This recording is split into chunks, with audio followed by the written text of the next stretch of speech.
हाँ जी, अपनी previous class ਦੇ ਵਿੱਚ ਆਪਾਂ EM waves and black body radiations the topic start ਕੀਤਾ ਸੀ। ਅੱਜ ਆਪਾਂ ਉਹੀ ਟੌਪਿਕ ਨੂੰ ਕੰਟੀਨਿਊ ਕਰਾਂਗੇ। ਕੁਝ ਉਸੇ ਅੰਡਰ ਉਸੇ ਕੁਝ ਟੌਪਿਕਸ ਨੇ ਜੋ ਕਵਰ ਕਰਾਂਗੇ। ਵਨ ਥਿੰਗ ਮੋਰ, ਅਗਰ ਤੁਹਾਨੂੰ ਇਹ ਚੈਨਲ ਦੀਆਂ ਵੀਡੀਓਜ਼ ਪਸੰਦ ਆਉਂਦੀਆਂ ਨੇ ਤਾਂ ਪਲੀਜ਼ ਇਸ ਚੈਨਲ ਨੂੰ ਲਾਈਕ ਸ਼ੇਅਰ ਐਂਡ ਸਬਸਕ੍ਰਾਈਬ ਜ਼ਰੂਰ ਕਰੋ। हाँ जी, आज की क्लास का अपना फर्स्ट टॉपिक है reflection and refraction of EM waves at the boundary of two dielectrics. अपने को दो डाइलैक्ट्रिक्स आप लए, उन्होंने एक बाउंड्री है, जिवें आप दो डाइलैक्ट्रिक्स नूं मिलाने हैं, ठीक है। दो डाइलैक्ट्रिक्स नूं मिलाने तो उन्होंने जो सरफेस होएगा जिथे वो दोनों डाइलैक्ट्रिक्स मिल रहे ने, आपां उस बाउंड्री ते किसी भी EM वेव दी रिफ्लैक्शन ते रिफ्रैक्शन नूं स्टडी करना है। ये अपने को सपोज एक कोई भी डाइलैक्ट्रिक दो डाइलैक्ट्रिक मीडियम्स की बाउंड्री है, एक डाइलैक्ट्रिक मीडियम उपर है, एक डाइलैक्ट्रिक मीडियम नीचे है, तो उन्होंने बाउंड्री के उपर आप एक रे इंसीडेंट करवाई, वो रे इंसीडेंट हुई, उस तो बाद जो इंसीडेंट होंदी है उसका कुछ पार्ट रिफ्लैक्ट होंदा है ते कुछ पार्ट रिफ्रैक्ट होंदा है। रिफ्रैक्टेड वेव नूं आपां इस डेरिवेशन दे विच मेनली ट्रांसमिटेड वेव ही लैके चलांगे, टी नाल डिनोट करांगे सो दैट कन्फ्यूजन ना होवे रिफ्लैक्टेड ते रिफ्रैक्टेड दे विच। तां जिथे भी मैं ट्रांसमिटेड रे दी गल करूंगी मतलब उत्थे मैं रिफ्रैक्टेड रे दी गल कर रही हूं। तां इस सरफेस दे उपर जदों आपां इंसीडेंट रे फॉल करवाई, उसका कुछ पोर्शन रिफ्लैक्ट होया ते कुछ पोर्शन रिफ्रैक्ट होया या फिर कहिए ट्रांसमिट होया। आपां इस रिफ्लैक्शन ते रिफ्रैक्शन नूं स्टडी करना है एट दी बाउंड्री, इस बाउंड्री ते दो डाइलैक्ट्रिक्स की बाउंड्री ते उपर अपने कोल सैकेंड मीडियम है ते नीचे अपने कोल फर्स्ट मीडियम है, ते इन्हां दा कोई ना कोई रिफ्रैक्टिव इंडैक्स होएगा। सपोज इसका रिफ्रैक्टिव इंडैक्स μ1 है ते इसका रिफ्रैक्टिव इंडैक्स μ2 है। आपां रिफ्लैक्शन ते रिफ्रैक्शन स्टडी करनी है। What is the meaning of reflection and refraction? अगर कोई रे किसी भी सरफेस से फॉल करके सेम मीडियम दे विच बैंड हो जाती है दोबारा, उसनूं आपां रिफ्लैक्शन कहने आ। ते अगर मतलब एक मीडियम दे विचों दूजे मीडियम दे विच एंटर हुंदी है विद बैंडिंग, थोड़ी बहुत बैंड भी हुंदी है, चाहे अवे फ्रॉम दी नॉर्मल चाहे टुवर्ड्स दी नॉर्मल, उसनूं आपां कहने आ रिफ्रैक्शन। हुण आपां इस दे विच एक्चुअल च स्टडी की करना है, आपां ना जो रिफ्लैक्शन ते रिफ्रैक्शन दे लॉज ने आपां ओनू प्रूव करांगे। इस दे विच होर कुछ नवां नहीं करदे, आपां रिफ्लैक्शन ते रिफ्रैक्शन दे लॉज नू ही प्रूव करांगे। एक्चुअल दे विच इहदियां डेरिवेशनस इन्नियां ज्यादा इंपॉर्टेंट भी नहीं होणगियां, क्योंकि आपां नू तां रिफ्लैक्शन ते रिफ्रैक्शन दे लॉज पता ही है। तां जदों आपां इस दे विच स्टडी ही वो चीज कर रहे हैं, उन्हां दे लॉज ही प्रूव कर रहे हैं, तां कोई डेरिवेशन दी इन्नी जरूरत है नहीं। बट फिर भी उस दे विच कुछ कुछ पॉइंट्स यूज हुंदे ने जो आपां नू एग्जाम दे विच आ सकदे ने, कुछ फॉर्मूलाज ने, तो आप डिटेल स्टडी करांगे, ठीक है। तो इस दे विच आपां नू सब तो पहला चलो आपां रिफ्लैक्शन की गल करिए। सपोज इस चीज नू आपां इग्नोर करते हैं फिलहाल ही, आपां रिफ्लैक्शन की गल करिए। रिफ्लैक्शन के लॉज की हुंदे ने? Incident ray, reflected ray and normal. ये तीनों अपने को at the point of incidence these lies in the same plane. दूजा लॉ की हुंदा है? Angle of incidence is equal to angle of reflection. तो पहली चीज तो आपां theta equal to theta ray prove करनी है, दूजी प्रूव करनी है कि इंसीडेंट ते रिफ्लैक्टेड रे सेम प्लेन च ने। सिमिलरली अपने को रिफ्रैक्शन के लॉज की हुंदे ने? रिफ्रैक्शन के लॉज की हुंदे ने अपने को? Incident ray, refracted ray and normal all lie in the same plane. मतलब एक तरीके नाल आपां जदों रिफ्लैक्शन दे विच देखिया इंसीडेंट ते रिफ्लैक्टेड नूं सेम प्लेन च प्रूव करना है, रिफ्रैक्शन च देखिया इंसीडेंट ते रिफ्रैक्टेड नूं सेम प्लेन च प्रूव करना है। मतलब आपां तीनों रेज नूं ही सेम प्लेन च प्रूव करांगे। Incident ray, reflected ray and transmitted ray all lie in the same plane. एक ये प्रूव करांगे भी एंगल ऑफ इंसीडेंस से एंगल ऑफ रिफ्रैक्शन इक्वल है। एक ये प्रूव करांगे अपने कोल जो रिफ्रैक्शन दा सैकेंड लॉ हुंदा है, that is μ2 upon μ1 is equal to, इत्थे आपां लिख लैंदे आ साइन टी, बिकॉज आपां रिफ्रैक्शन नूं ट्रांसमिशन दे नाल रिप्रेजेंट कर रहे हैं। μ2 upon μ1 is equal to sine I upon sine T. अपने को रिफ्रैक्शन का लॉ हुंदा है ना कि अपने को सैकेंड मीडियम दी जो रिफ्रैक्टिव इंडैक्स हुंदा है ओदी फर्स्ट मीडियम दी रिफ्रैक्टिव इंडैक्स नाल जिहड़ी रेशियो हुंदी है वो sign I upon sine T दे इक्वल हुंदी है। इधर सैकेंड मीडियम दा रिफ्रैक्टिव इंडैक्स उपर, फर्स्ट मीडियम दा नीचे। इधर अपने को फर्स्ट मीडियम दे विच जो एंगल बन रहा वो उपर ते जो सैकेंड मीडियम दे विच एंगल बन रहा वो नीचे। इत्थे आपां थीटा टी या फिर आपां सिंपली टी नाल डिनोट करांगे। ते एक होर पॉइंट प्रूव करांगे कि इंसीडेंट रे, रिफ्रैक्टेड रे ते ट्रांसमिटेड रे इन्हां दी जो फ्रीक्वेंसी है वो सेम होएगी। मतलब जो भी रिफ्लैक्शन या रिफ्रैक्शन हुंदी है उदों फ्रीक्वेंसी नहीं चेंज हुंदी, सारियां रेज दी फ्रीक्वेंसी की रहिंदी है सेम। इत्थे आपां omega I, omega R, omega T लिया, ये एंगुलर फ्रीक्वेंसीज ने इन्हां दियां। हुण जो आपां ये लॉज प्रूव कर रहे हैं, आपां जो लाइट वाले लॉज हुंदे ने, जो लाइट दी रिफ्लैक्शन ते रिफ्रैक्शन वही प्रूव कर रहे हैं, बिकॉज लाइट भी तां एक EM वेव ही है। तां EM वेव ते जिहदे विच रिफ्लैक्शन ते रिफ्रैक्शन की गल करते हैं तो सेम लाइट वाले ही लॉज ने इसके, ठीक है। तो ये लॉज नूं आपां प्रूव करांगे। प्रूव करन दी अदरवाइज कोई जरूरत नहीं सी, बट आपां नूं इह कॉन्सैप्ट पहला पता होने चाहिए कि डायलैक्ट्रिक मीडियम ते ये अपने कोल रहिंदे ने, ये लॉज वैलिड रहिंदे ने। ते थोड़ा जा जो कॉन्सैप्ट्स ने यूज होणगे, कुछ फॉर्मूलाज ने आपां नूं एग्जाम दे विच आ सकदे ने, तां आपां पूरी डिस्कशन ही करांगे। सब तो पहला तो आपां अपने प्रीवियस लैक्चर दे विच डिस्कस कीता सी कि अगर कोई भी ईएम वेव किसी मीडियम दे विचों किसी मीडियम दे विचों डायलैक्ट्रिक मीडियम दे विचों ट्रांसमिट हुंदी है तां अपने कोल आइसोट्रॉपिक डायलैक्ट्रिक मीडियम दे विचों तां इहदी ट्रांसमिशन इक्वेशन सी ते अगर आपां इस नूं सॉल्व करिए तां इस इक्वेशन दा सोल्यूशन ये बनेगा। हुण आपां कुछ जनरली कुछ चीज़ां डिस्कस करते हैं। सब तो पहला अपने कोल एक प्रोपेगेशन वैक्टर हुंदा है। प्रोपेगेशन वैक्टर मीनस डायरैक्शन, उस डायरैक्शन च ही हुंदा है जिस डायरैक्शन च कोई रे जा रही हुंदी है। अपने कोल इंसीडेंट रे इस डायरैक्शन च है, इसनूं आपां लै लई एक्स डायरैक्शन, इस डायरैक्शन ते Z 0 होगा बिकॉज ये एक्स डायरैक्शन है, इसनूं आपां लै लिया Z डायरैक्शन। तो जो इंसीडेंट रे है वो XZ प्लेन दे विच है, ठीक है इनिशियली। तो KI अपने कोल इंसीडेंट रे दा प्रोपेगेशन वैक्टर है, KR जो रिफ्लैक्टेड रे है उसका प्रोपेगेशन वैक्टर है, KT जो ट्रांसमिटेड रे है उसका प्रोपेगेशन वैक्टर है। थीटा आई इंसीडेंट रे जो नॉर्मल दे नाल एंगल बना रही है वो है, थीटा आर जो रिफ्लैक्टेड रे बना रही है वो एंगल है, ते थीटा टी जो ट्रांसमिटेड रे नॉर्मल दे नाल एंगल बना रही है वो एंगल है, ठीक है। तो यह हुण आपां देखदे हां, आपां इस फॉर्मूले तो इंसीडेंट रे दे लई भी लिख सकदे हां फॉर्मूला, रिफ्लैक्टेड दे लई भी, रिफ्रैक्टेड दे लई भी। फर्क की होएगा के, जदों इंसीडेंट रे दी गल करांगे के नूं आपां के आई वैक्टर लिखांगे ते आपां ओमेगा नूं ओमेगा आई लिखांगे बिकॉज इंसीडेंट रिफ्रैक्टेड ते ट्रांसमिटेड दे लई फिलहाल आपां फ्रीक्वेंसी अलग अलग ही लैके चलदे हां। आपां प्रूव करांगे हाँ भी ओमेगा आई ओमेगा आर ते ओमेगा टी इक्वल ने।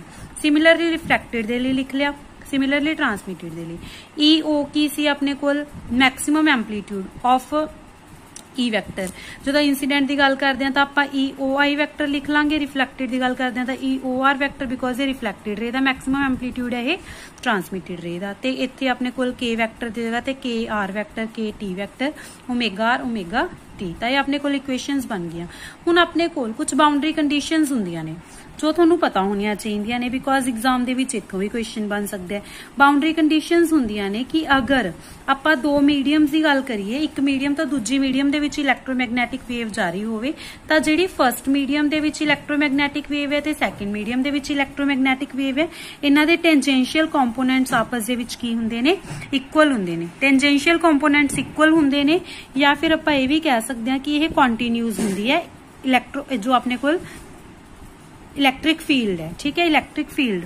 तो टेंजेंशियल कंपोनेंट्स इक्वल ने, आपां जो पैरेलल लिखे है आपां पैरेलल कंपोनेंट्स ही कहांगे टेंजेंशियल नूं बिकॉज अगर टी लिखांगे फिर ट्रांसमिटेड रे दे नाल थोड़ा जा कन्फ्यूजन होगी। इत्थे मैं टी मतलब टेंजेंशियल कंपोनेंट मतलब आपां टी दी जगह ते पैरेलल लिख रहे हां क्योंकि मतलब ट्रांसमिटेड रे ते टेंजेंशियल कंपोनेंट दे विच कन्फ्यूजन ना होवे तुहानूं, ठीक है। तो पैरेलल मीनस टेंजेंशियल कंपोनेंट्स। तां आपां अगर गल करिए फर्स्ट मीडियम दे विच, फर्स्ट मीडियम दे विच तां अपने कोल दो रेज ने, इंसीडेंट रे भी है, रिफ्लैक्टेड रे भी है। तां फर्स्ट मीडियम दे जो ई वैक्टर है आपां उसदा टेंजेंशियल कंपोनेंट ले लिया E I vector plus E R vector दा, ते सैकेंड मीडियम दे विच सिर्फ ट्रांसमिटेड कंपोनेंट है तां आपां उसदा भी टेंजेंशियल कंपोनेंट ले लिया। इन्हां दोनों नूं रख लिया इक्वल। फर्स्ट मीडियम वाले ई आई ते ई आर वैक्टर दी आपां वैल्यूज कढ के आए हैं ते ई टी वैक्टर दी भी वैल्यूज आपां करतियां पुट। हुण जो यह बाउंड्री कंडीशन हुंदी है आपां लगा रहे हैं कि फर्स्ट मीडियम दा टेंजेंशियल कंपोनेंट सैकेंड मीडियम दे टेंजेंशियल कंपोनेंट दे इक्वल हुंदा है। जो ये बाउंड्री कंडीशन हुंदी है यह टाइम दे भी इंडिपेंडेंट हुंदी है, यह अपने कोल पॉइंट ऑफ जो पॉइंट एट इंटरफेस ते भी इंडिपेंडेंट हुंदी है। मतलब जिस पॉइंट ते आपां गल कर रहे हैं उससे भी डिपेंडेंट है, जिस इंडिपेंडेंट है ते जिस टाइम ते आपां गल कर रहे हैं उससे भी इंडिपेंडेंट है। ਇਹਦਾ मतलब की होया, मतलब इंडिपेंडेंट का मतलब की है जो ये टाइम कंपोनेंट है तिना का टाइम कंपोनेंट ये होगा आपस इक्वल बिकॉज जो ये टाइम ते इंडिपेंडेंट ही है तो आप टाइम कंपोनेंट्स नूं आपस दे विच इक्वल लैके चलांगे ते जो अपने कोल पोजीशन कंपोनेंट्स ने उन्हां नूं आपस दे विच इक्वल लैके चलांगे। तो देखो तिना दे टाइम कंपोनेंट्स आप इक्वल रख ले, omega I T is equal to omega R T is equal to omega T into T.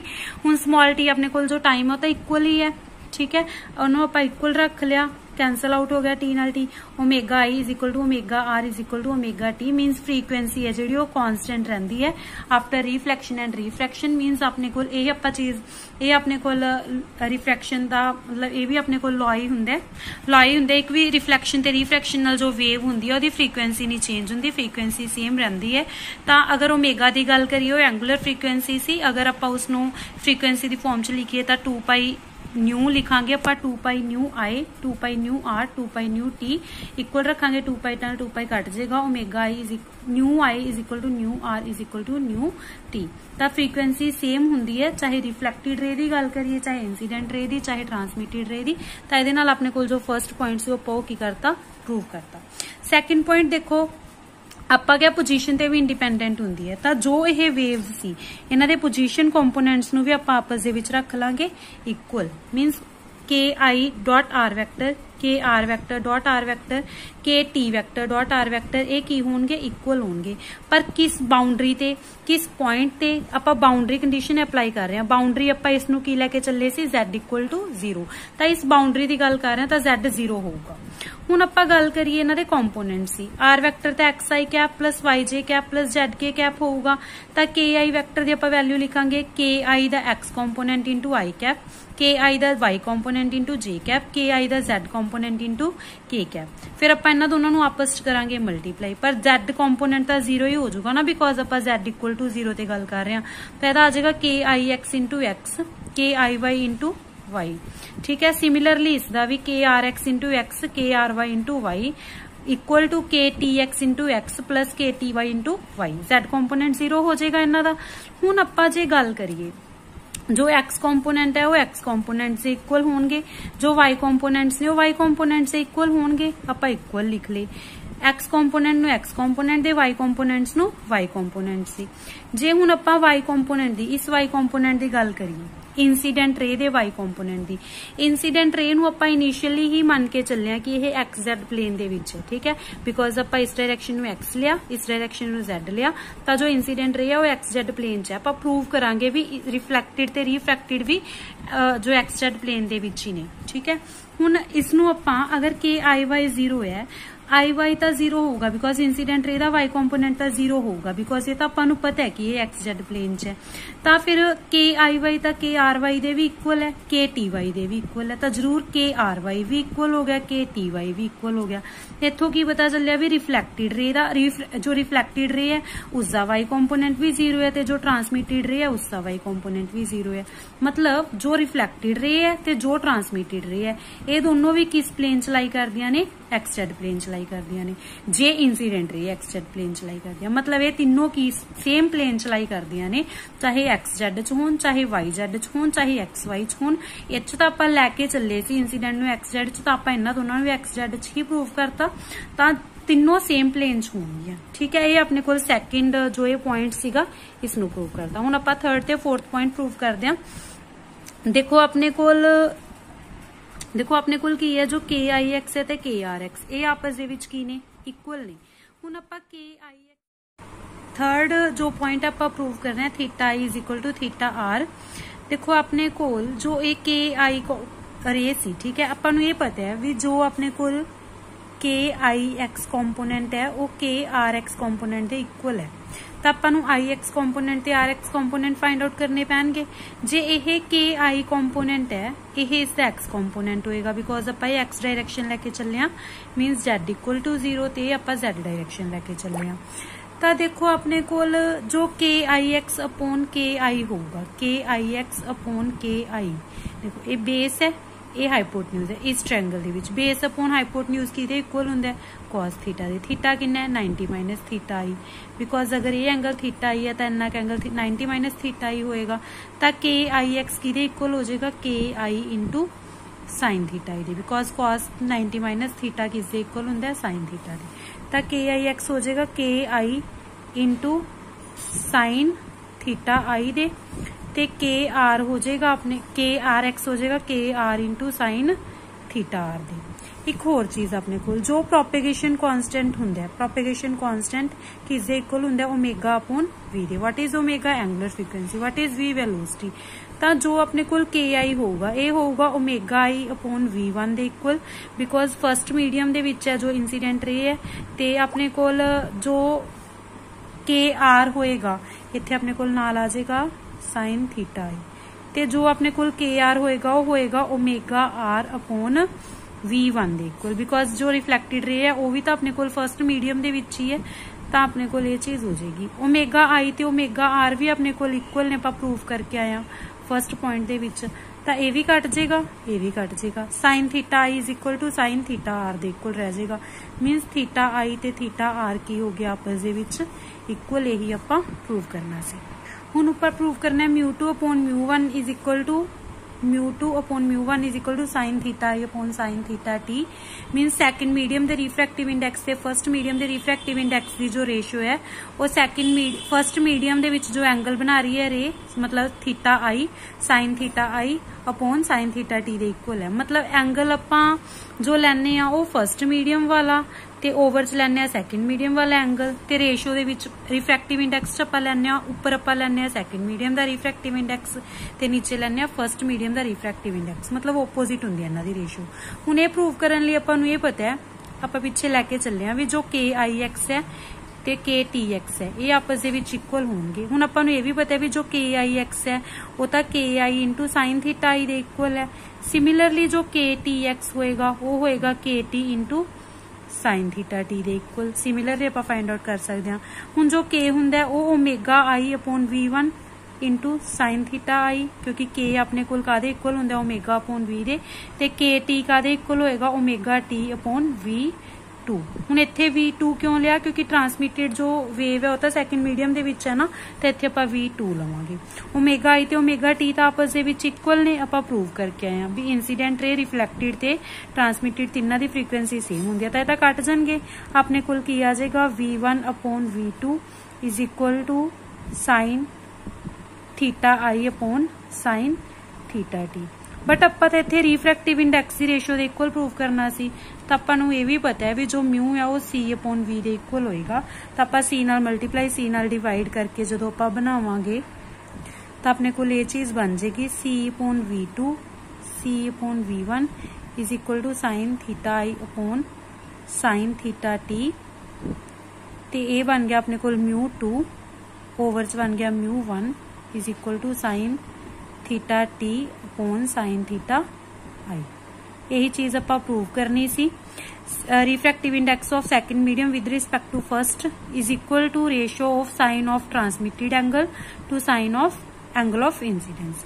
इसनूं आपां इस तरीके नाल भी लिख सकते हैं म्यू2 अपॉन म्यू1।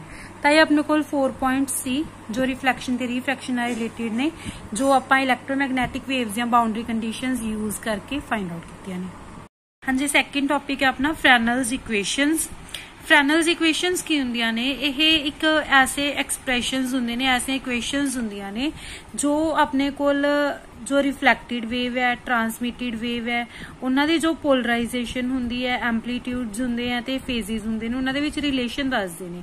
आपां रिफ्लैक्टेड एंड ट्रांसमिटेड वेव्स बारे डिस्कस करके आए हैं कि उन्हां दे एंपलीट्यूड्स भी हुंदे हैं कुछ, जिवें आपां डिनोट कर रहे थे जिन्हां नूं EOR नाल EOT नाल या फिर EOI नाल, ठीक है। एंपलीट्यूड्स नाल फेजेस हुंदे हैं उन्हां दे थीटा आई थीटा टी, तो उन्होंने जो अपने को एंपलीट्यूड्स होंगे ने फेजेस होंगे ने ते पोलराइजेशंस होंगे ने, मतलब किस डायरेक्शन पोलराइजेशन हो रही है, पैरेलल डायरेक्शन हो रही है या परपेंडिकुलर डायरेक्शन हो रही है, उस अकॉर्डिंग अपने को रिलेशंस बनते हैं इन्हां दे विच, जिसनूं आपां कहने फ्रेनल्स इक्वेशंस, ठीक है। तो अपने को दो वेज दे नाल जो इलैक्ट्रिक फील्ड है वो पोलराइज हो सकता है, जिवें अपने को इंसीडेंट वेव है, ठीक है। इंसीडेंट वेव इस डायरेक्शन च जा रही है, इस डायरेक्शन च अपने को प्रोपेगेशन वैक्टर है, ते इस डायरेक्शन रिफ्लैक्टेड वेव गई, रिफ्लैक्टेड वेव दा प्रोपेगेशन वैक्टर इस डायरेक्शन च हो गया KR वैक्टर। ਤੇ ਇਸ ਡਾਇਰੈਕਸ਼ਨ 'ਚ ਆਪਣੇ ਕੋਲ ਟਰਾਂਸਮਿਟਡ ਵੇਵ ਗਈ ਜੋ ਆਪਣੇ ਕੋਲ ਰਿਫਰੈਕਟਡ ਬੀਮ ਵੀ ਹੁੰਦੀ ਹੈ ਤੇ ਜਿਸ ਨੂੰ ਆਪਾਂ ਥੀਟਾ ਟੀ ਦੇ ਨਾਲ ਜਿਸ ਦਾ ਐਂਗਲ ਡਿਨੋਟ ਕਰਦੇ ਆ ਤੇ ਕੇ ਟੀ ਉਹਦਾ ਪ੍ਰੋਪੇਗੇਸ਼ਨ ਵੈਕਟਰ ਹੋ ਗਿਆ। ਹੁਣ ਜੋ ਇਨਸੀਡੈਂਟ ਬੀਮ ਜਾ ਰਹੀ ਹੈ ਇਨਸੀਡੈਂਟ ਬੀਮ ਹੈ ਤੇ ਜੋ ਇਲੈਕਟ੍ਰਿਕ ਫੀਲਡ ਹੈ ਇਲੈਕਟ੍ਰਿਕ ਫੀਲਡ ਦੀ ਪੋਲਰਾਈਜੇਸ਼ਨ ਇਸ ਇਨਸੀਡੈਂਟ ਵੇਵ ਦੇ ਨਾਲ ਇਸ ਇਨਸੀਡੈਂਟ ਜੋ ਪਲੇਨ ਹੈ ਪਲੇਨ ਆਫ ਇੰਸੀਡੈਂਸ ਕੀ ਹੈ ਆਪਣੇ ਕੋਲ ਸਪੋਜ਼ ਆਪਾਂ ਇਸ ਨੂੰ x ਲੈ ਰਹੇ ਹਾਂ ਇਸ ਨੂੰ z ਲੈ ਰਹੇ ਹਾਂ ਤਾਂ ਇਹ ਪਲੇਨ ਆਫ ਇੰਸੀਡੈਂਸ ਕੀ ਹੋ ਗਿਆ ਆਪਣੇ ਕੋਲ x z ਹੋ ਗਿਆ। ਤਾਂ ਜੋ ਇਲੈਕਟ੍ਰਿਕ ਫੀਲਡ ਹੈ ਉਹ ਇਸ प्लेन ऑफ इंसीडेंस के पैरेलल भी हो सकता है इस प्लेन ऑफ इंसीडेंस के परपेंडिकुलर भी हो सकता है। उस अकॉर्डिंग दो इक्वेशनस इत्थों बननगियां दो इक्वेशनस परपेंडिकुलर लैके चलांगे जो उदों बननगियां तां टोटल अपने कोल 4 फ्रेनल्स रिलेशनस होणगे। इक्वेशनस किवें बनदियां ने किवें डायरैक्शनस हुंदियां ने वो डिस्कस करन तो पहला आपां कुछ बेसिक्स जो इस दे विच यूज होणगे वो डिस्कस करदे हां। सब तो पहला पॉइंट तो यह है कि EM वेव्स ट्रांसवर्स नेचर दियां हुंदियां ने। क्यों ट्रांसवर्स नेचर दियां हुंदियां ने ये भी एक पॉइंट बनता है कि EM वेव्स नूं आपां ट्रांसवर्स नेचर दे क्यों कहने आ बिकॉज इस दे विच इलैक्ट्रिक फील्ड जो हुंदा है जो आपां इस डायरैक्शन शो कीता है सपोज ये y डायरैक्शन है ये z डायरैक्शन है तो x डायरैक्शन है। जो इलैक्ट्रिक फील्ड है वो अपने को सपोज इस डायरैक्शन च है y ते जो मैगनैटिक फील्ड है सपोज आप एवें लै रहे हैं ठीक है। तो अपने कोल y डायरैक्शन च इलैक्ट्रिक फील्ड z डायरैक्शन च मैगनैटिक फील्ड ते अपने कोल जो प्रोपेगेशन हो रही है वो किस डायरैक्शन च हो रही है x डायरैक्शन च वेव चल x डायरैक्शन च रही है।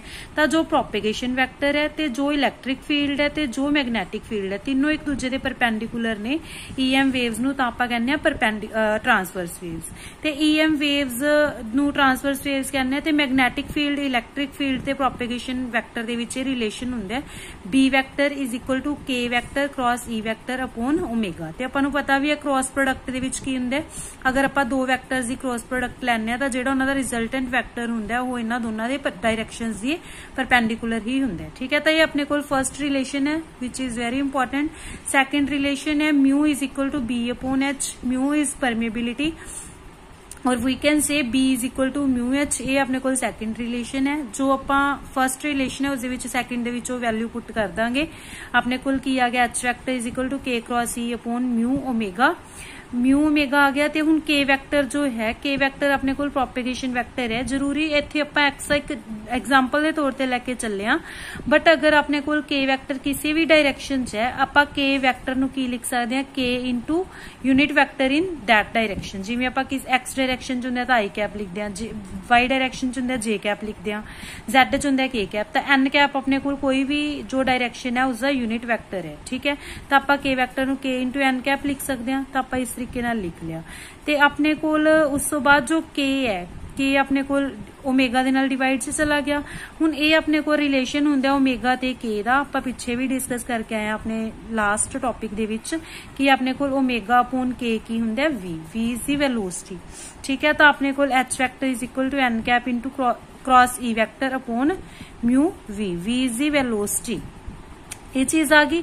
उस तो बाद अगर आप लेना चाहिए इस आप V की वैल्यू भी पुट कर सकते हैं V किससे इक्वल होंगे 1/रूट म्यू इंटू एप्साइलन तो V की वैल्यू भी आप पुट करती 1/रूट म्यू इंटू एप्साइलन। इसनों सॉल्व किया एक रूट म्यू नाल एक रूट म्यू कट जाएगा इत्थे रूट म्यू ही बच जाएगा। इसनों सिंपलीफाई करांगे root of epsilon upon mu N cap cross E vector इत्थे अपने कोल की आ गया E वैक्टर ठीक है। हुण अगर आप इसका मैग्नीट्यूड लईए अगर मैग्नीट्यूड लईए N cap cross E vector पहला आप देखांगे N ते E दे विच एंगल किन्ना है देखो N ते E दे विच एंगल N की है K वैक्टर दा यूनिट वैक्टर K वैक्टर दी डायरैक्शन दे विच आपां नूं इह तां पता है भी K वैक्टर ते E वैक्टर दा एक दूजे दे परपेंडिकुलर ही ने तां अपने कोल K वैक्टर दा जो यूनिट वैक्टर है उस दे विच ते E वैक्टर दे विच हमेशा 90 डिग्री दा एंगल ही होएगा। क्रॉस प्रोडक्ट हटा के आपां साइन थीटा लगाने तो इत्थे आ जाएगा साइन 90 तो अपने को आ गया root of epsilon upon mu E sine 90 N cap दा जो अपने को मैग्नीट्यूड है वो 1 ही हो जाएगा। तो H is equal to epsilon upon mu under root into E sine 90 तो साइन 90 नूं 1 ही पुट कर देंगे तो अपने को रिलेशन आ गया H ते E दे विच which is very very important relation we will use in Fresnel's relations. तो यह रिलेशंस भी इंपॉर्टेंट ने क्योंकि अपन डायरैक्टली रिलेशंस भी तो पूछ सकते हैं एग्जाम दे विच ते ट्रांसफर्स क्यों कहने ये भी अपन पता होना चाहिए। हाँ जी हुण आपां डिस्कस करते हैं दोनों जो अपने कोल केसेस ने। फर्स्ट है फी vector is perpendicular to plane of incidence ਜਦੋਂ ई ਵੈਕਟਰ ਇਸ ਪਲੇਨ ਆਫ ਇਨਸੀਡੈਂਸ ਦੇ ਪਰਪੈਂਡੀਕੂਲਰ ਹੈ। ਇਹ ਆਪਣੇ ਕੋਲ ਪਲੇਨ ਆਫ ਇਨਸੀਡੈਂਸ ਹੈ, ਇਹ ਇਨਸੀਡੈਂਟ ਰੇ ਹੈ, ਰਿਫਲੈਕਟਿਡ ਰੇ ਹੈ ਤੇ ਇਹ ਆਪਣੇ ਕੋਲ ਟਰਾਂਸਮਿਟਿਡ ਰੇ ਹੈ। ਠੀਕ ਹੈ, ਆਪਾਂ ਹੁਣ ਇੱਥੇ ਜੋ ਡਾਇਰੈਕਸ਼ਨਸ ਲਈਆਂ ਹੋਈਆਂ ਨੇ ਉਹ ਕਿਵੇਂ ਲਈਆਂ ਨੇ ਆਪਾਂ ਉਹ ਦੇਖਦੇ ਹਾਂ।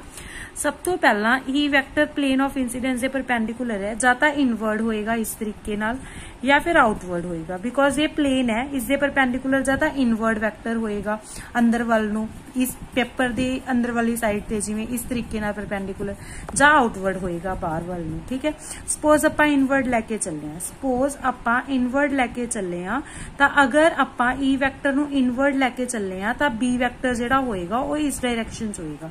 ਕਿਵੇਂ ਪਤਾ ਲੱਗਦਾ ਹੈ? ਆਪਾਂ ਕੀ ਕਰਦੇ ਹਾਂ, ਹੈਂਡ ਨੂੰ ਇਸ ਤਰੀਕੇ ਨਾਲ ਪਲੇਸ ਕਰਦੇ ਹਾਂ ਇਨ ਦੀ ਡਾਇਰੈਕਸ਼ਨ ਆਫ ਪ੍ਰੋਪੇਗੇਸ਼ਨ। ਫਿਰ ਆਪਾਂ ਕਰਲ ਅੰਦਰ ਵੱਲ ਨੂੰ ਕਰਾਂਗੇ, ਬਿਕੋਜ਼ ई ਵੈਕਟਰ ਅੰਦਰ ਵੱਲ ਨੂੰ ਹੈ ਤਾਂ ਆਪਣੇ ਕੋਲ ਥੰਬ ਕਿਸ ਡਾਇਰੈਕਸ਼ਨ 'ਚ ਹੈ, ਬਾਹਰ ਵੱਲ, ਇਸ ਡਾਇਰੈਕਸ਼ਨ 'ਚ ਤਾਂ ਇਹ B ਵੈਕਟਰ ਦੀ ਡਾਇਰੈਕਸ਼ਨ ਦਊਗਾ। ਸਿਮਿਲਰਲੀ ਅਗਰ ਆਪਾਂ ਇੱਥੇ ਦੇਖੀਏ ਇਸ ਦੇ ਵਿੱਚ ਤਾਂ ਆਪਾਂ ਹੈਂਡ ਨੂੰ ਇਸ ਤਰੀਕੇ ਨਾਲ ਪਲੇਸ ਕਰਾਂਗੇ, ਅੰਦਰ ਵੱਲ ਨੂੰ ਕਰਲ ਕਰਾਂਗੇ ਤਾਂ B ਵੈਕਟਰ ਆਊਟਵਰਡ ਹੋਏਗਾ ਤਾਂ ਇਹਦਾ ਆਊਟਵਰਡ। ਸਿਮਿਲਰਲੀ ਇੱਥੇ ਅੰਦਰ ਵੱਲ ਨੂੰ ਡਾਇਰੈਕਸ਼ਨ ਇਸ ਡਾਇਰੈਕਸ਼ਨ 'ਚ ਪ੍ਰੋਪੇਗੇਟ ਹੋ ਰਿਹਾ, ਕਰਲ ਕਰਾਂਗੇ ਤਾਂ B ਵੈਕਟਰ ਬਾਹਰ ਵੱਲ ਨੂੰ, ਤਾਂ ਇਹ ਆਪਣੇ ਕੋਲ B ਵੈਕਟਰ ਜੋ ਹੈ ਇਸ ਦੀ ਡਾਇਰੈਕਸ਼ਨ ਆਪਾਂ ਨੂੰ ਪਤਾ ਚੱਲ ਜਾਏਗੀ ਕੋਰਸਪੋਂਡਿੰਗ ਟੂ E ਵੈਕਟਰ। ਹੁਣ ਆਪਾਂ ਬਾਉਂਡਰੀ ਕੰਡੀਸ਼ਨਸ ਲਗਾਵਾਂਗੇ, ਇਹ ਡਾਇਰੈਕਸ਼ਨਸ ਵੀ ਆਪਾਂ ਨੂੰ ਪਤਾ ਹੋਣੀਆਂ ਚਾਹੀਦੀਆਂ ਨੇ। ठीक है, तो हुण आपां बाउंड्री कंडीशनस लगावांगे। आपां नूं पता है कि बाउंड्री कंडीशन ये हुंदी है कि इलैक्ट्रिक फील्ड का जो टेंजेंशियल कंपोनेंट है in first medium that will be equal to tangential component of electric field in second medium. First medium च एक इंसीडेंट रे है, एक रिफ्लैक्टिड रे है। तो इंसीडेंट रे, रिफ्लैक्टिड रे इन्हां नूं आपां किवें लिखदे आं? आपां सारा कुछ पिछली टॉपिक दे विच अपना डिस्कस करके आए हैं, तो आपां उन्हां नूं वैल्यूज पुट करदी हां। हुण जो इंसीडेंट जो चाहे अपने कोल जो इलैक्ट्रिक फील्ड है, ठीक है, इलैक्ट्रिक फील्ड जो है वो अपने कोल जो प्लेन दे विच एक्स प्लेन दे विच है, अगर इससे बाउंड्री कंडीशनस लगाने तो जो इसदियां बाउंड्री कंडीशनस हुंदियां ने वो पॉइंट ऑफ इंसीडेंस से टाइम दे इंडिपेंडेंट हुंदियां ने। आपां अपने पिछले टॉपिक्स भी डिस्कस कीता सी, उत्थे आपां ये भी प्रूव करता सी कि ओमेगा आई, ओमेगा आर ते ओमेगा टी की हुंदे आपस दे विच इक्वल ही हुंदे ने।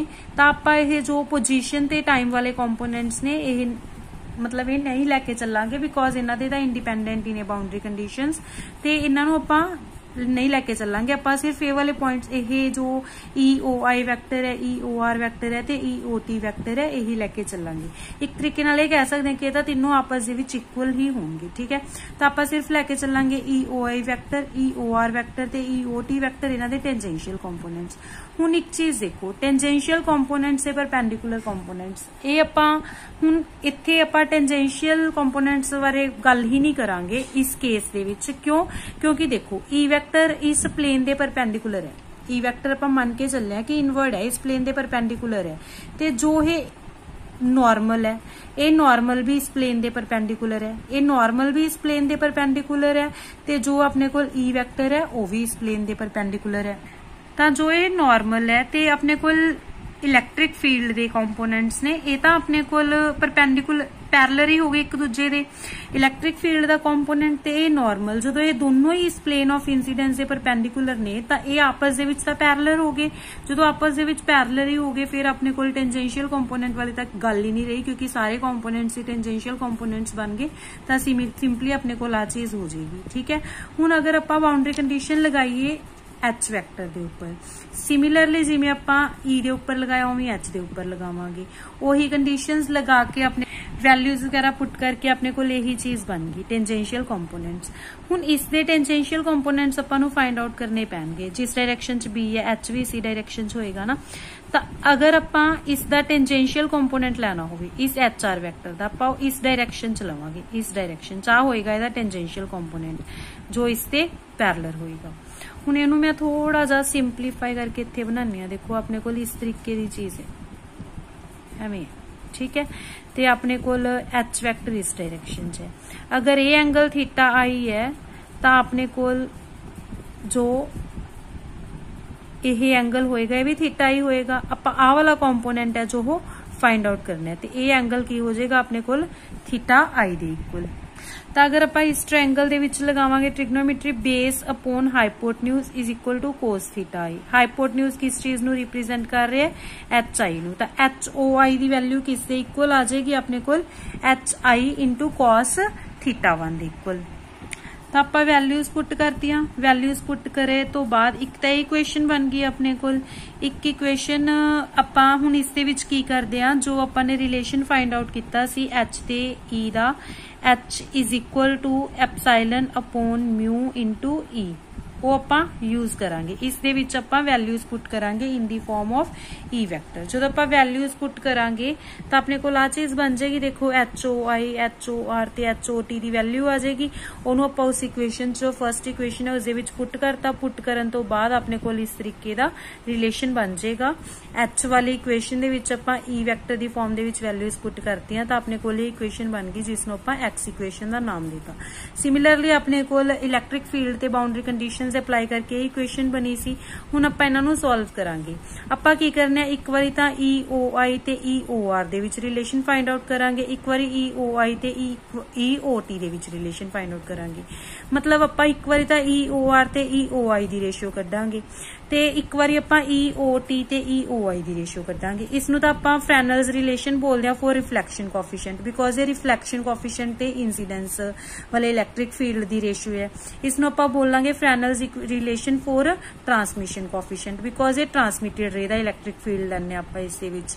तां जदों आपां ने EOR ते EOI दी फॉर्म दे विच कढना है तां आपां की करदे आ, इत्थे जो EOT है ओदी वैल्यू इस इक्वेशन चों पुट कर दांगे। पुट करांगे, रीअरेंज करांगे, सॉल्व करके अपने कोल ये रिलेशन बन जाएगा। मोस्ट इंपोर्टेंट रिलेशन ये आपां उदों कढिया जदों ई वैक्टर है जो आपां perpendicular to plane of incidence लेके चले आ। ते Fresnel's relation for reflection coefficient when electric field is perpendicular to plane of incidence. ठीक है, फिर जो अपन ने EOT ते EOI दे विच रिलेशन कढना आपां EOR दी वैल्यू इत्थों कढ के पुट कर दांगे EOT माइनस EOI, वो वैल्यू इत्थे पुट करके अगेन आपां सॉल्व कर लांगे तां ये अपने कोल सैकेंड रिलेशन बन जाएगा।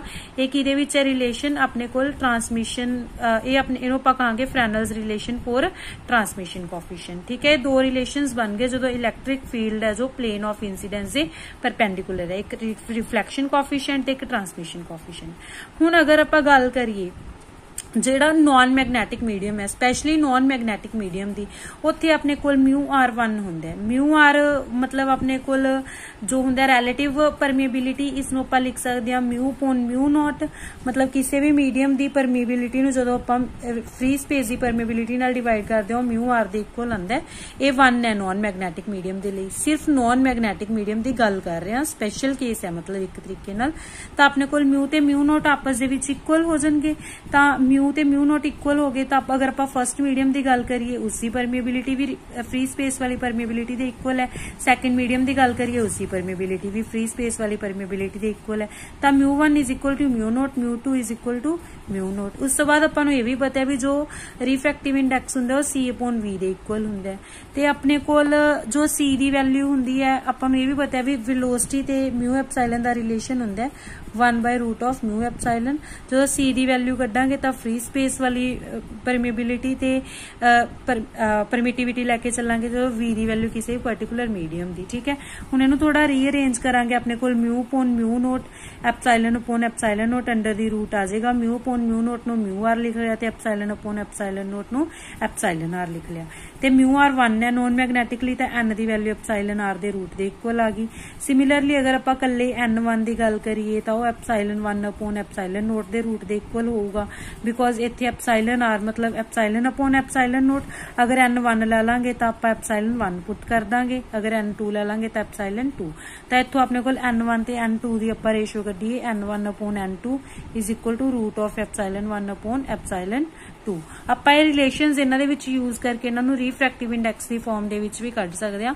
If you want you can find, otherwise तुसीं सोनू अगर ये क्लीयर है, ये फॉर्मूलाज क्लीयर ने, तो आपां एग्जाम दे विच जिस तरीके का भी क्वेश्चन आंदा उस तरीके दे विच आपां मोल्ड करके उस फॉर्म दे विच फाइंड आउट कर सकते हैं। बट ये रिलेशनस सारे इंपॉर्टेंट ने क्योंकि आपां नूं सब दे रिलेशनस भी पता होने चाहिए ने, किसी का भी रिलेशन भी पूछ सकते हैं उत्थे आपां नूं एग्जाम दे विच। तो जो आप परपेंडिकुलैरिटी की कंडीशन लगाई हुई है, जोड़ा अपने को EOR/EOI आया, अगर इस 1 ऐड करिए तो अपने को रिलेशन बन जाएगा EOT/EOI के इक्वल। तो ये अपने को इन्होंने दोनों के रिलेशन बन जाएगा, which is again very important.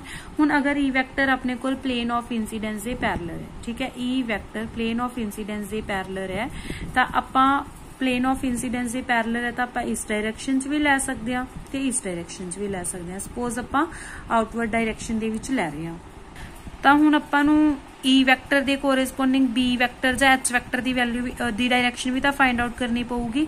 अगर आप हैंड इस तरीके नाल प्ले जो प्रोपेगेशन है उसदे विच प्लेस कर लिया, इस तरीके नाल कर्ल कर लिया in the direction of electric field तो थंब आउटवर्ड है मीनस जो एच की वैल्यू है आउटवर्ड होएगी। सिमिलरली इत्थे भी इस तरीके नाल एच आउटवर्ड होएगा, सिमिलरली इत्थे आपां फाइंड आउट कर सकते हैं। तो आपां ये डॉट नाल रिप्रेजेंट कर रहे हैं एच की डायरेक्शन कि एच आउटवर्ड है, ठीक है, प्लेन तो आउटवर्ड इस तरीके नाल। ते हुण अपने कोल तां सारियां टर्म्स क्लीयर होनियां चाहिए ने सब नूं डायग्राम दा, बिकॉज आपां बहुत बारी डिस्कस कर लिए ये। H vector is equal to K vector cross E vector upon mu omega, E vector is perpendicular to K vector plus H vector. इहदे विच कुछ भी न्यू नहीं हैगा, पिछे वाले फॉर्मूलाज ही लिखे ने जस्ट बिकॉज आपां यूज करांगे इत्थे दोबारा। बाउंड्री कंडीशंस अगेन वही हुंदियां ने अपने कोल tangential component of electric field in first medium is equal to tangential component of electric field in second medium. ते आपां अगेन वही चीज लैके चलांगे भी अपने कोल जो एक्सपोनेंशियल वाले टर्म्स ने वो खत्म ही कर देंगे, बिकॉज अपने कोल जो बाउंड्री कंडीशंस हुंदियां ने वो पोजीशन ते टाइम दे इंडिपेंडेंट हुंदियां ने। उस तो बाद आपां पिछले केस विच की कीता सी, जदों ई वैक्टर परपेंडिकुलर सी, ई वैक्टर परपेंडिकुलर सी तां ओह इस जो नॉर्मल है उसदे पैरेलल ही आ गया सी, तां आपां कहा सी उत्थे टेंजेंशियल कंपोनेंट दा कोई फायदा ही नहीं। बट इत्थे अपने कोल ई वैक्टर ते नॉर्मल एक दूजे दे पैरेलल नहीं हैगे, आपां इसदा टेंजेंशियल कंपोनेंट लैके चलांगे, मतलब इस डायरेक्शन च। इस डायरेक्शन जो इहदा टेंजेंशियल कंपोनेंट होएगा वो किवें आएगा, जिवें आपां पिछली वारी एच की वैल्यू कड्ढी सी, आपां ये कंपोनेंट जो है इहदा टेंजेंशियल कंपोनेंट है। अगर ये एंगल थीटा आई है तो यह भी थीटा आई ही होएगा, तो इसकी वैल्यू आपां फाइंड आउट कर सकते हैं बाय अप्लाइंग ट्रिग्नोमेट्री। तो अपने कोल जो अपने कोल ई ओ आई वैक्टर की वैल्यू आ जाएगी ई ओ आई कोस थीटा 1। ते हुण ई ओ आर वैक्टर जो ई आई वैक्टर है वो आपां अपवर्ड डायरेक्शन वाला ए वाला लै रहे हैं, ठीक है। हुण ई ओ आर वैक्टर की अगर आपां गल करिए तो अपने कोल इसदे दो कंपोनेंट्स होणगे, जो ई आर वैक्टर है एक होरिजोनटल कंपोनेंट एक परपेंडिकुलर जो कि डाउनवर्ड होएगा। बट आपां जो इंसीडेंट रे है इसका अपवर्ड वाला कंपोनेंट लैके चले आ, तो आपां इसका भी अपवर्ड वाला कंपोनेंट ही लैके चलांगे। तो अगर अपवर्ड वाला लेना आपां डाउनवर्ड कंपोनेंट है बस, बट अगर आप अपवर्ड वाला लेना है तो आप नैगेटिव लगा के चलांगे, ठीक है।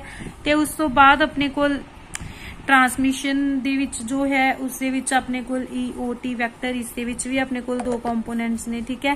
ते आपां इसदा भी इसदे विच भी उमें फाइंड आउट करांगे, अगर ये एंगल थीटा टी है तो ये एंगल भी थीटा टी होएगा, तो उसके कोरेस्पोंडिंग भी आपां ये कंपोनेंट कढ लांगे विच will be E O T cos theta T, ठीक है। सिमिलरली बाउंड्री कंडीशन लगावांगे आपां एच वैक्टर दे उपर, बट इस केस दे विच एच वैक्टर जो है वो अपने कोल एवें परपेंडिकुलर है प्लेन दे, ते अपने कोल जो ये नॉर्मल सी भी परपेंडिकुलर है, ते एच ते नॉर्मल एक दूजे दे की हो गए पैरेलल हो गए।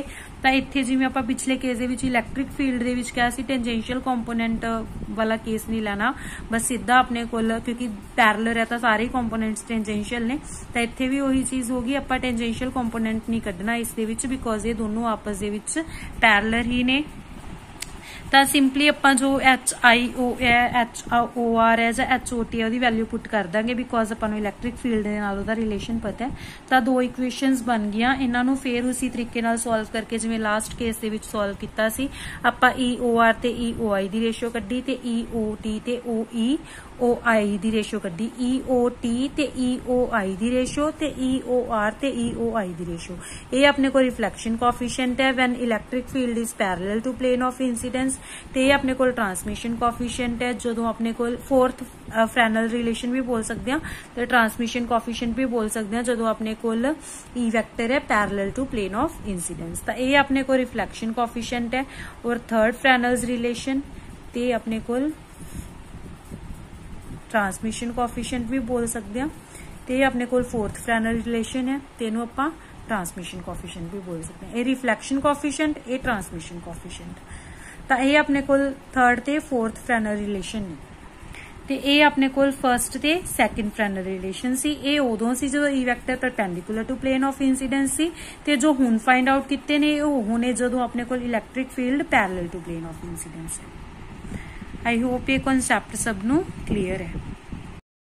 हाँ जी, नैक्सट टॉपिक है अपना टोटल इंटरनल रिफ्लैक्शन। ठीक है। इस दे विच अपने कोल की हुंदा है, अपने को लाइट एक मीडियम तो दूजे मीडियम दे विच ट्रैवल करती है पहला, ठीक है। एक मीडियम तो दूजे मीडियम च ट्रैवल तो करती है, बट ਇਹਦੀ कंडीशन ये है टोटल इंटरनल रिफ्लैक्शन उदों ही हो सकती है जदों लाइट डेंसर टू रेयरर जा रही होगी, ठीक है।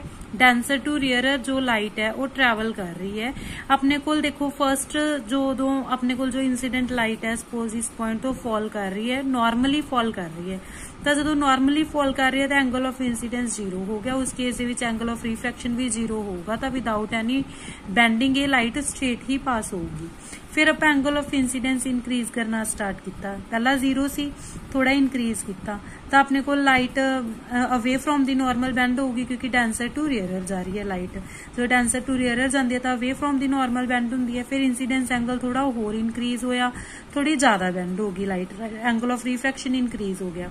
सिमिलरली I3 अपने को ऐसा एंगल ऑफ इंसीडेंस है जिसके लिए अपने को जो लाइट है वो along the surface he bend होगी, मीनस एंगल ऑफ रिफ्रैक्शन कितना बन गया 90 डिग्री का। तो I3 वो एंगल है जिहदे लिए एंगल ऑफ जो रिफ्रैक्टेड रे है along the surface he bend होगी।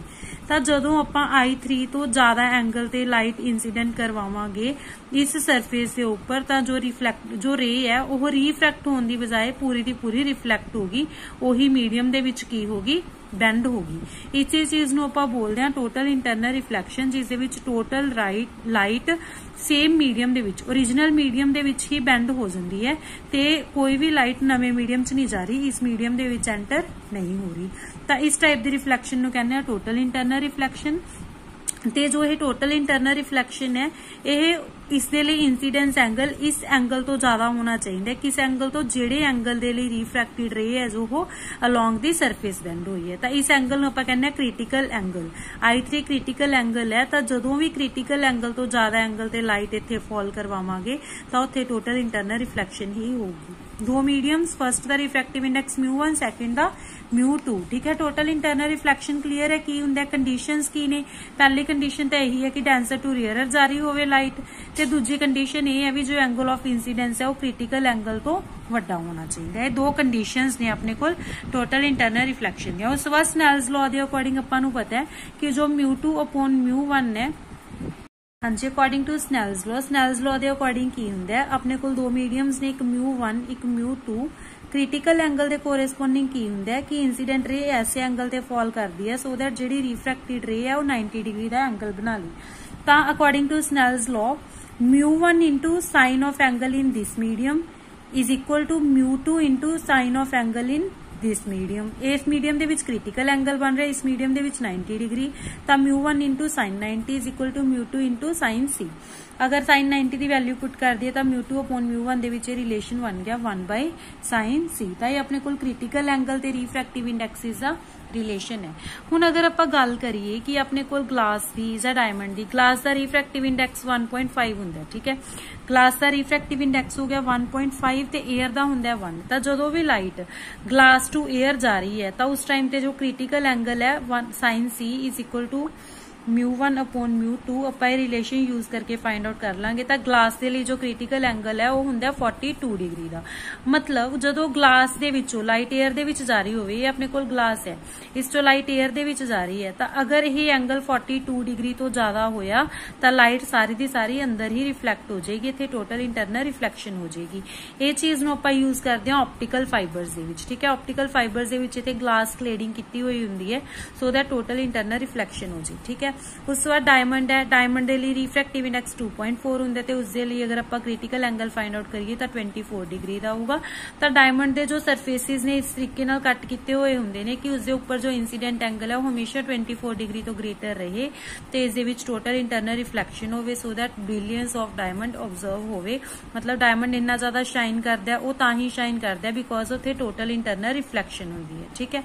तो उस तो बाद समर डेज दे विच मिराज फॉर्मेशन होंदी है, इन्वर्टेड ਇਮੇਜ ਬਣਦੀ ਹੁੰਦੀ ਹੈ, ਜਿਵੇਂ ਰੋਡ ਦੇ ਉੱਪਰ ਕਿਸੇ ਟਰੀ ਦੀ ਇਨਵਰਟਿਡ ਇਮੇਜ ਬਣ ਰਹੀ ਹੈ, ਤਾਂ ਇਹ ਵੀ ਆਪਣੇ ਕੋਲ due to total internal reflection ਹੀ ਹੁੰਦਾ। ਤੇ ਆਪਟੀਕਲ ਫਾਈਬਰਸ ਦੇ ਵਿੱਚ ਕਿਸ ਤਰੀਕੇ ਨਾਲ ਯੂਜ਼ ਹੁੰਦਾ, ਜਿਵੇਂ ਲਾਈਟ ਰੇ ਫਾਲ ਕੀਤੀ, ਫਿਰ ਇੱਥੇ ਇੰਟਰਨਲੀ ਰਿਫਲੈਕਟ ਹੋ ਗਈ, ਫਿਰ ਆਪਣੇ ਕੋਲ ਇੱਧਰ ਵੀ ਕਲੇਡਿੰਗ ਹੁੰਦੀ ਹੈ, ਇਸ ਤਰੀਕੇ ਨਾਲ ਅੰਦਰ ਹੀ ਰਿਫਲੈਕਟ ਹੁੰਦੀ ਜਾਂਦੀ ਹੈ। ਤੇ ਆਪਟੀਕਲ ਫਾਈਬਰਸ ਨੂੰ ਲਾਈਟਨਿੰਗ ਦੇ ਲਈ ਯੂਜ਼ ਕੀਤਾ ਜਾਂਦਾ ਹੈ, ਤੇ ਇਸ ਦੇ ਵਿੱਚ ਟੋਟਲ ਇੰਟਰਨਲ ਰਿਫਲੈਕਸ਼ਨ ਦਾ ਫਿਨੋਮੀਨਨ ਵੀ ਯੂਜ਼ ਹੁੰਦਾ ਹੈ। ਤਾਂ ਟੋਟਲ ਇੰਟਰਨਲ ਰਿਫਲੈਕਸ਼ਨ ਕੀ ਹੁੰਦੀ ਹੈ, ਉਸ ਦੀਆਂ ਕੰਡੀਸ਼ਨਸ ਕੀ ਹੁੰਦੀਆਂ ਨੇ, ਤੇ ਕੰਡੀਸ਼ਨਸ ਕੀ ਹੁੰਦੀਆਂ ਨੇ, ਤੇ ਉਸ ਦੇ ਲਈ ਰਿਲੇਸ਼ਨ ਕੀ ਹੁੰਦਾ ਹੈ। ਆਈ ਹੋਪ ਕਿ ਇਹ ਕਨਸੈਪਟ ਸਭ ਨੂੰ ਕਲੀਅਰ ਹੈ। ਅਗਰ ਤੁਹਾਨੂੰ ਵੀਡੀਓਜ਼ ਪਸੰਦ ਆਉਂਦੀਆਂ ਨੇ ਤਾਂ ਪਲੀਜ਼ ਚੈਨਲ ਨੂੰ ਲਾਈਕ, ਸ਼ੇਅਰ ਐਂਡ ਸਬਸਕ੍ਰਾਈਬ ਜ਼ਰੂਰ ਕਰੋ। Thank you.